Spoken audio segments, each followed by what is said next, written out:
Assalamualaikum warahmatullahi wabarakatuh. Ya, selamat pagi Ananda semua. Semoga Waalaikumsalam warahmatullahi wabarakatuh. semoga Warahmatullahi wabarakatuh. dan sehat dan tetap semangat meskipun kita dihadapi dengan berbagai keterbatasan ya. Tapi nggak apa-apa, namanya kita belajar, insya Allah niat yang baik akan menghasilkan hal yang baik. Ya, kalau bisa videonya ditampilkan aja terus, nggak apa-apa. Karena namanya belajar PJJ atau belajar daring itu kalau bisa nampak wajah guru sama wajah peserta didiknya, ya harus nampak. Meskipun hanya berapa orang yang penting ada. Oke, materi kita hari ini yaitu lanjutan materi kita minggu lalu. Minggu lalu kita telah membahas tentang Khulafaur Rasyidin, ya ini sejarah kebudayaan Islam. Dari Abu Bakar, terus ke Umar, lalu ke Utsman bin Affan dan Ali bin Abi Thalib. Nah, dari 4 khalifah ini yang mulai timbul gejolak itu pada saat Khalifah Utsman 6 tahun terakhir menjabat sebagai khalifah menuju ke Khalifah Sayyidina Ali. Maka disitulah mulai muncul adanya gejolak antar umat Muslim. Ya. Nah, setelah Khalifah Utsman meninggal, wafat ya karena dikepung akhirnya wafat, maka Khalifah selanjutnya adalah Khalifah Ali.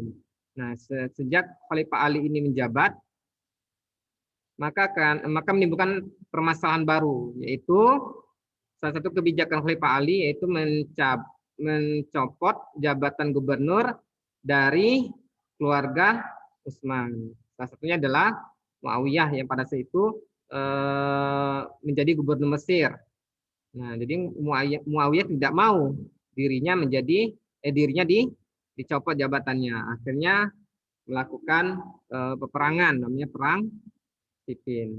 Nah, tujuan pembicaraan kita hari ini kita akan mempelajari bagaimana sejarah berdirinya dinasti Umayyah. Bila Bapak akan share materinya.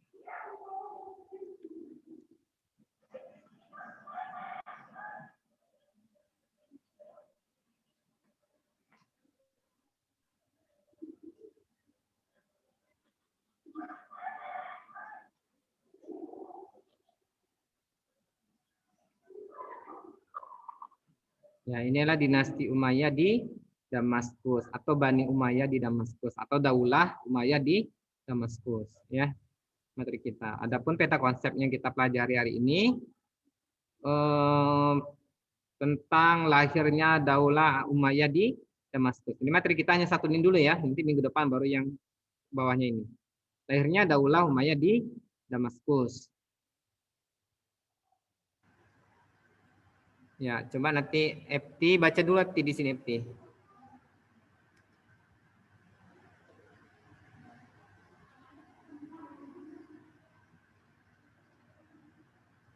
Dari salah satu ya, Pak? Ya. Iya, dari terus. Salah satu orientasi pemerintahan Daulah Umayyah adalah pengembangan wilayah kekuasaan. Orientasi ini tidak kemudian melupakan kemajuan dalam bidang yang lain. Perkembangan ilmu pengetahuan berjalan dengan sangat pesat. Demikian juga perkembangan dalam bidang seni arsitektur. Salah satu kemajuan seni arsitektur yang dicapai pada masa Daulah Umayyah adalah berdirinya Masjid Umayyah di Damaskus dan Masjid Baitul Maqdis di Yerusalem atau yang terkenal dengan Kubah Al-Sahah yang didirikan pada masa pemerintahan Khalifah Abdul Malik bin Marwan. Nah, jadi salah satu orientasi pemerintahan Daulah Umayyah atau dinasti Umayyah itu pengembangan wilayah kekuasaan. Nah, tidak hanya itu, ya. Selain perluasan wilayah, Bani Umayyah juga mengembangkan berbagai bidang ilmu pengetahuan. Salah satunya adalah bidang arsitektur, ya. Yaitu contohnya adalah Masjid Umayyah di Damaskus ini masjidnya ya. Dan juga Masjid Quba al-Saqqah. Nah ini Quba al-Saqqah ya, masjid di Yerusalem atau misalnya biasanya kita menyebutnya adalah Quba emas ya. Ya, Pak. Ya, masjid ini didirikan oleh pemerintahan Khalifah Abdul Malik bin Marwan. Oke, kita coba lihat sejarah lahirnya Daulah Umayyah di Damaskus. Ferli ada suaranya?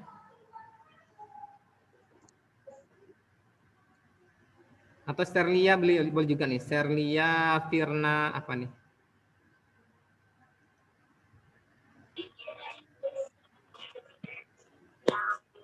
Siapa di suaranya? Ya, Ferli dulu, Ferli. Silakan baca Ferli. Sejarah lahirnya Daulah Umayyah di Damaskus. Suaranya diaktifkan Ferli.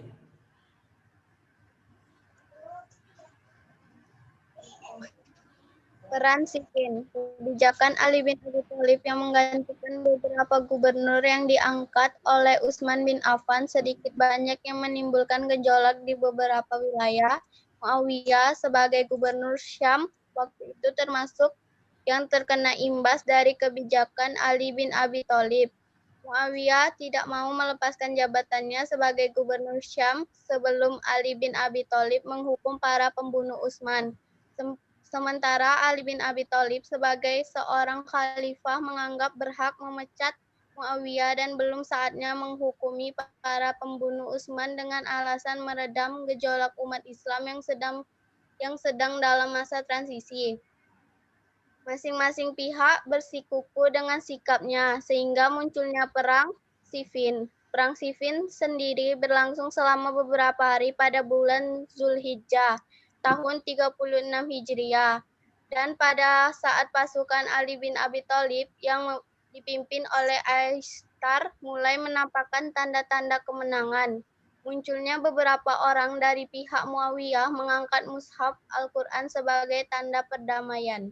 Nah, jadi sejarah lahirnya Bani Umayyah atau dinasti Umayyah itu diawali dengan perang Siffin. Ya, jadi perang Siffin ini terjadi karena salah satu kebijakan Khalifah Ali bin Abi Thalib untuk mencopot jabatan-jabatan dari keluarga Utsman, Khalifah Utsman, ya.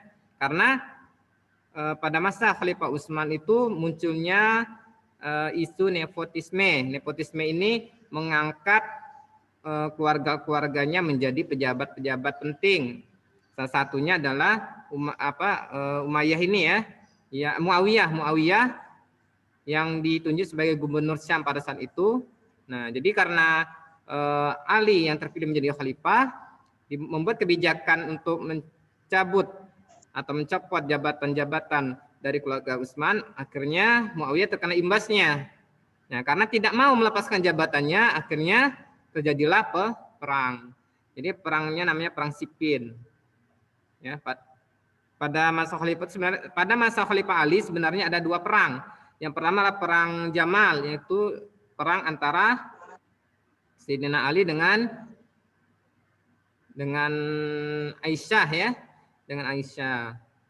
Nah, namun perang itu dimenangkan oleh pasukan Ali. Nah, kemudian muncul lagi perang kedua, itu perang Siffin.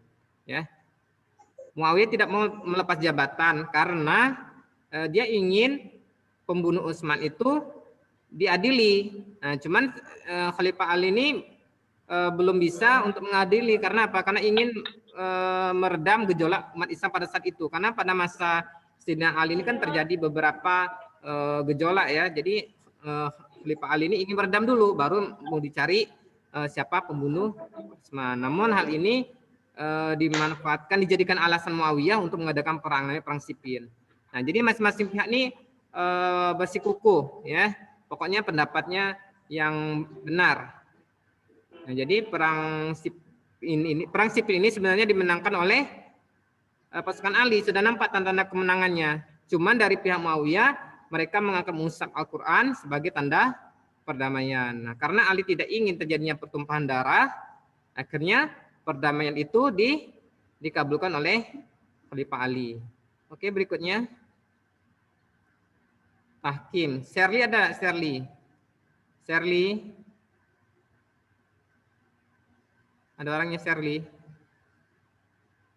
Shirley apa namanya?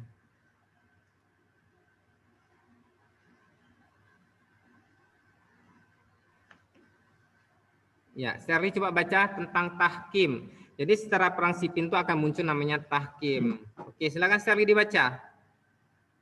Tahkim, setelah melalui berbagai pertimbangan, akhirnya pasukan Ali bin Abi Thalib menerima tawaran damai tersebut dengan pertimbangan agar tidak bertambah lagi korban berjatuhan dari kedua belah pihak. Dari pihak Ali bin Abi Thalib ditunjukkan Abu Musa al-Syari, dari pihak Muawiyah ditunjukkan Amri bin Ash. Mereka bersepakat dengan sebuah perjanjian tahkim yang salah satu keputusannya adalah sepakat untuk gencatan senjata dan memutuskan untuk mengembalikan persoalan umat kepada Kitabullah.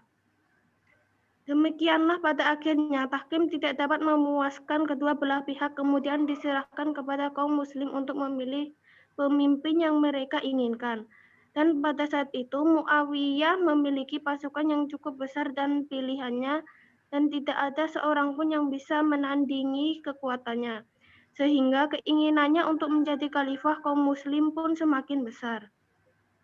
Dengan putusan tahkim tersebut, posisi Muawiyah menjadi kuat. Dia dibait menjadi khalifah oleh penduduk Syam dan berturut-turut dia mencari kekuatan dukungan dari Mesir dan memberangkatkan pasukan ke beberapa wilayah yang dikuasai Ali bin Abi Thalib. Kekecewaan pun muncul dari pendukung Ali yang kemudian keluar dari golongan Ali dan menamakan dirinya sebagai golongan Khawarij. Nah, jadi setelah terjadinya perang Siffin tadi mengadakan perdamaian itu namanya tahkim, ya. Jadi berbagai pertimbangan yang dilakukan oleh Khalifah Ali bin Abi Thalib, akhirnya tahkim ini diterima, ya, agar apa? Agar tidak ada lagi korban yang berjatuhan dari kedua belah pihak. Jadi dari pihak Ali ini diutuslah Abu Musa al-Asy'ari, sedangkan dari Muawiyah diutuslah Ammar bin As. Ammar bin As ini termasuk orang yang sangat cerdas, sehingga dalam kesepakatan tersebut masing-masing pihak memutuskan untuk gencatan senjata dan mengembalikan persoalan umat kepada Kitabullah. Jadi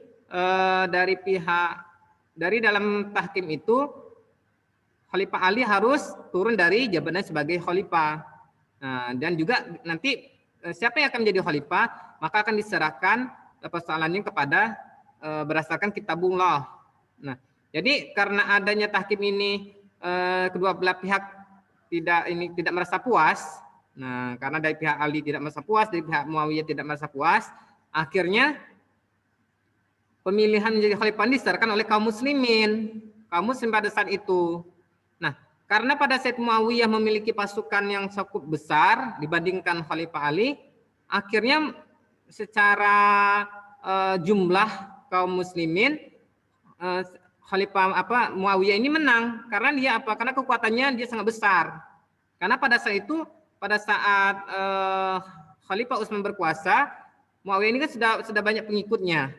Sementara Sayyidina Ali pada saat itu masih belum menjadi khalifah. Akhirnya dengan taktik seperti ini, dengan taktik tahkim seperti ini, secara otomatis Muawiyah menang. Karena sebelumnya Muawiyah sudah punya banyak pengikut, ya. Karena dalam tahkim itu kan Khalifah Ali sudah turun dari jabatan sebagai khalifah, jadi nggak jadi khalifah lagi Sayyidina Ali. Dan juga karena kekosongan khalifah tadi, kekosongan kepemimpinan, maka diambil keputusan diserahkan kepada kaum muslim. Nah, karena kaum muslim di golongan Muawiyah sangat banyak, sangat besar, akhirnya khalifah ini dimenangkan oleh Muawiyah. Nah, dengan adanya putusan tahkim ini, maka kelompok Ali yang awalnya mendukung Ali karena adanya tahkim dia kecewa karena Ali menyetujui tahkim ini.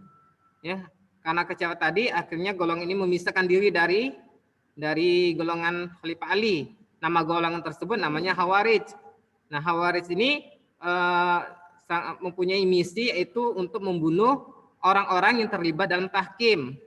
Ya, yaitu Khalifah Ali, Muawiyah, Abu Musa, itu orang yang dari juri bicara Ali, dan Amr bin As. Jadi 4 orang ini yang bakalan menjadi yang akan dibunuh oleh kelompok Khawarij. Namun dari 4 ini hanya Khalifah Ali lah yang terbunuh. Nah, oke, berikutnya ada Amul Jamaah. Siapa lagi di sini? Coba lagi lah, Rizky Erlambang, mana orangnya? Rizky. Oke, Weceki. Amul Jamaah.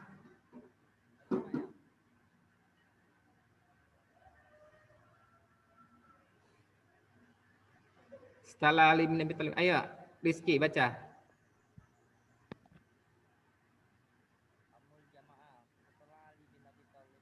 Kok suaranya nggak ada?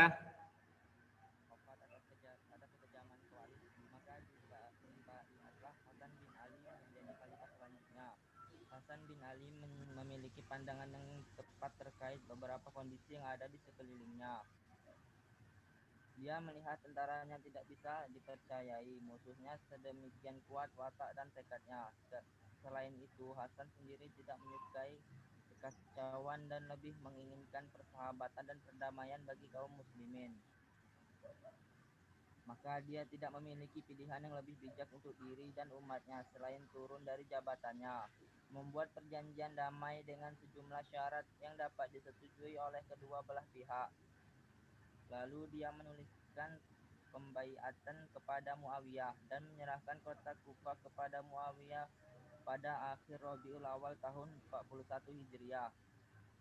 Ketegangan pun merada dan kaum muslimin menyebut tahun itu sebagai Amul Jamah atau tahun persatuan.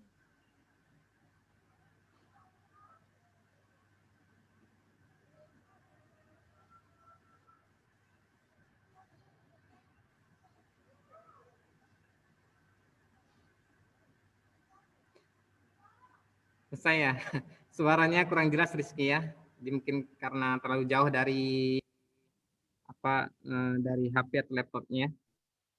Baiklah, tentang Amul Jamaah. Jadi apa itu Amul Jamaah? Setelah Ali bin Abi Thalib wafat atas kekejaman Khawarij, yang tadi sudah Bapak jelaskan, bahwasanya Khawarij ini karena sudah memisahkan diri dari pasukan Ali, terus mereka mempunyai misi yaitu membunuh 4 orang yang terlibat dalam tahkim, salah satunya adalah Khalifah Ali. Ya, maka dibaiatlah Hasan bin Ali, ini anaknya Sayyidina Ali ya, menjadi khalifah selanjutnya. Hasan bin Ali memiliki pandangan yang tepat terkait beberapa kondisi yang ada di sekelilingnya. Dia melihat tentaranya tidak bisa dipercayainya, ya, karena terlalu banyak pengkhianatan di situ ya, karena kelompok Khawarij ada juga di situ, berarti dia tidak percaya lagi musuhnya, sedangkan musuhnya sedemikian kuat watak dan tekadnya. Selain itu, Hasan sendiri tidak menyukai kekacauan dan lebih menginginkan persahabatan dan perdamaian bagi kaum muslim, ya, tidak ingin adanya pertumpahan darah lagi. Maka dia tidak memiliki pilihan yang baik, yang lebih bijak untuk diri dan umatnya selain turun dari jabatannya, membuat perjanjian damai dengan sejumlah syarat yang dapat disetujui oleh kedua belah pihak. Lalu dia menuliskan pembaiatannya kepada Muawiyah dan menyerahkan kota Kufah kepada Muawiyah pada akhir Rabiul Awal tahun 41 Hijriah.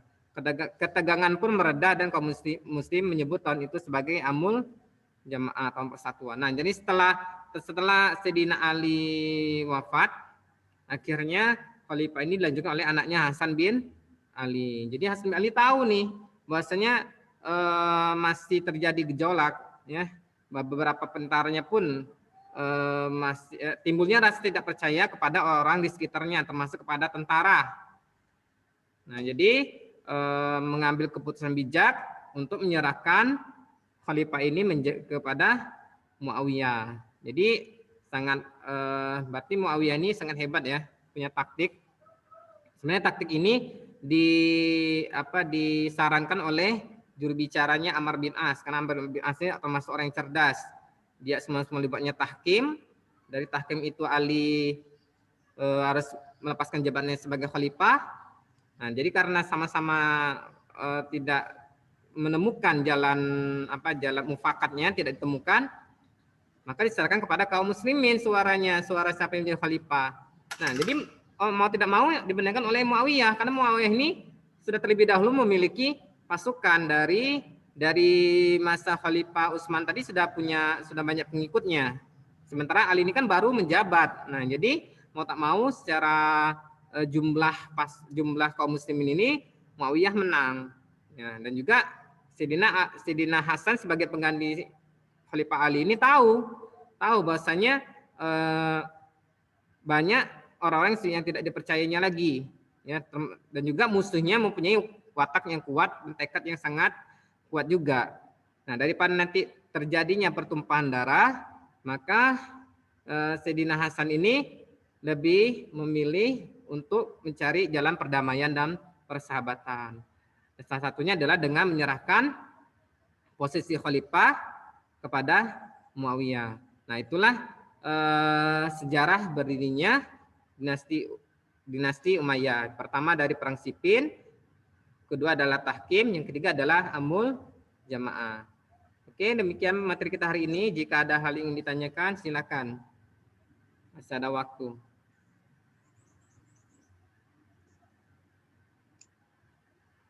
Nanti jika misalnya Anda semua tidak mau bertanya di Zoom ini, bisa nanti bertanya di grup ya.